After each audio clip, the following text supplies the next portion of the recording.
আমি আবারও একটা নতুন রেসিপি নিয়ে তোমাদের মাঝে চলে এলাম। আসসালামু আলাইকুম ফ্রেন্ডস, কেমন আছো সবাই? আশা করি আমার ভিডিও তোমরা যে যেখান থেকে দেখছো সকলেই খুব ভালো আছো ও সুস্থ আছো।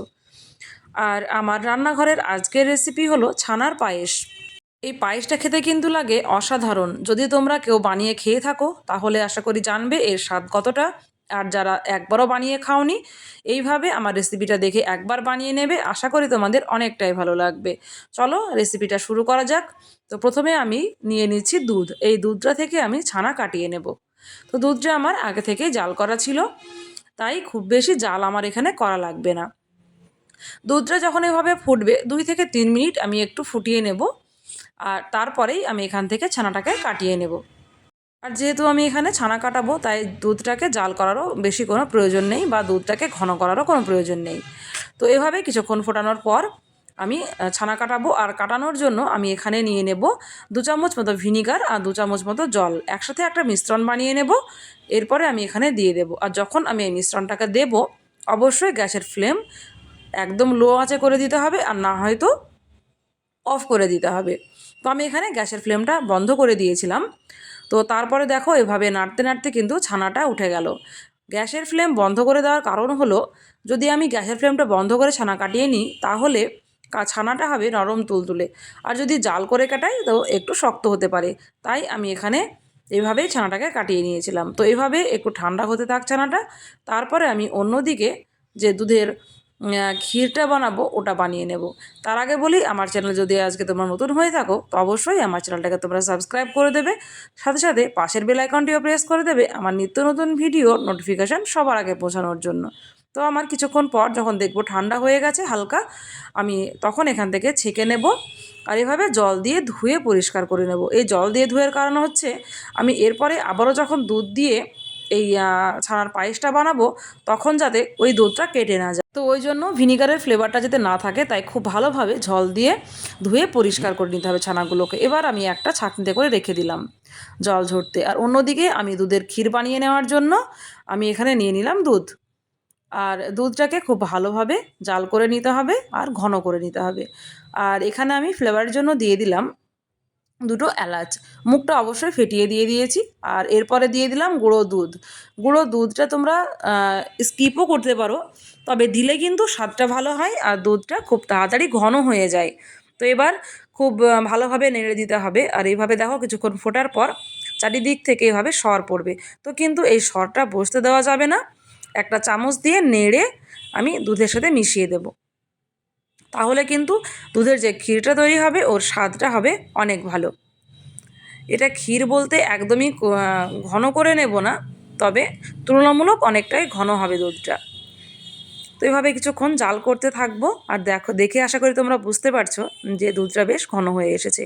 এবার আমি এখানে কিছু ড্রাই ফ্রুটস দিয়ে দেবো।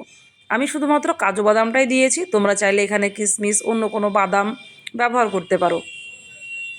এবার এভাবেও কিছুক্ষণ আমি নেড়ে দিলাম। এবার আমি এখানে দিয়ে দেবো গুড়। তো গুড় দেওয়ার সময়তেও বলছি, গ্যাসের ফ্লেম একদম কমিয়ে দেবে, তারপরে গুড় দিয়ে দেবে। তো গুড় তোমরা নিজেদের স্বাদ মতো দিয়ে দেবে। যে যেমন মিষ্টি খাও বাড়িতে সেই রকমই তোমরা গুড়ের পরিমাণটা এখানে রাখবে। তো আমি এখানে খেজুরের গুড়টা দিলাম পরিমাণ মতো, যতটা আমাদের পছন্দ আর কি। তো এবার খুব ভালোভাবে নেড়ে দেবো। আর তারপর গ্যাসের ফ্লেমটা আমি আবারও বাড়িয়ে দেবো আর দুধ খুব ভালোভাবে ফুটিয়ে নেব। তো এভাবে কিছুক্ষণ দুধটা জাল হতে থাক। ততক্ষণ জাল দেবো যতক্ষণ না ফুটবে। আর তার মাঝে একটা কথা বলি, এখানে আমি অল্প পরিমাণ লবণ দিয়ে দেবো। মিষ্টির সাথে লবণ দিলে কিন্তু আলাদাই একটা স্বাদ পাওয়া যায়।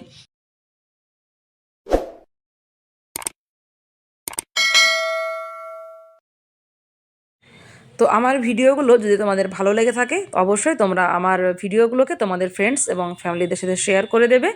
আর লাইক কমেন্ট শেয়ার করতে কিন্তু তোমরা একদমই ভুলবে না।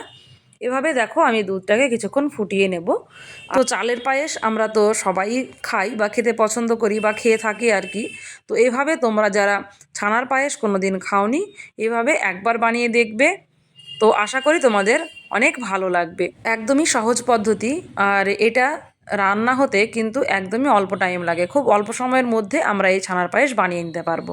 তো দেখো এবার আমি ছানাগুলোকে এখানে দিয়ে দিলাম। আর দেওয়ার পর এভাবে একটু প্রেস করে দেবো যাতে ছানাগুলো ভেঙে ভেঙে যায়। তো তোমরা চাইলে একটু গোটা গোটাও রেখে দিতে পারো, যারা যেমন পছন্দ করবে সেভাবেই তোমরা নিজেদের মতো রান্না করে নেবে।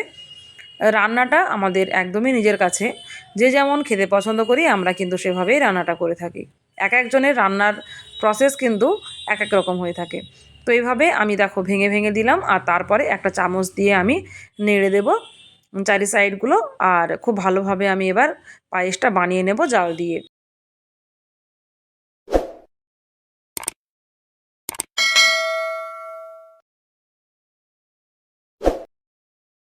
তো ছানার পায়েস যারা খেয়েছো তারা আমাকে কমেন্ট বক্সে কমেন্ট করে জানাবে, আর যারা এখন পর্যন্ত খাওনি তারা অবশ্যই বানিয়ে দেখবে কেমন হচ্ছে, আর সেটাও আমাকে তোমরা কমেন্ট বক্সে কমেন্ট করে জানাতে কিন্তু একদমই ভুলবে না। তো এইভাবে গ্যাসের ফ্লেমটা আমি এবার একটু বাড়িয়ে দিয়েছি, যাতে একটু গায়ে মাখা মাখা হয়ে যায় ছানার পায়েসগুলো। তো দেখো আমার মোটামুটি পায়েস রান্না কিন্তু শেষের দিকে, খুব বেশি এখানে গাঢ় করা যাবে না, না হলে যখন ঠান্ডা হয়ে যাবে তখন কিন্তু আরও বেশি শক্ত হয়ে যেতে পারে। তো এইভাবেই আমি পায়েসটাকে নামিয়ে নেব, গ্যাসের ফ্লেমটা আমি বন্ধ করে দিচ্ছি।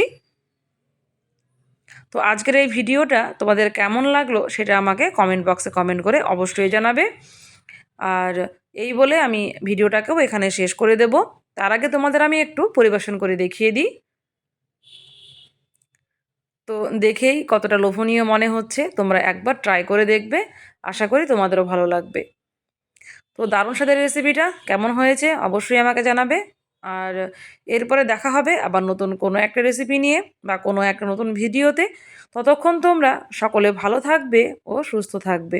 আর আমার ভিডিওগুলোকে বেশি বেশি করে লাইক করে দেবে, কমেন্ট করে দেবে আর শেয়ার করে দেবে।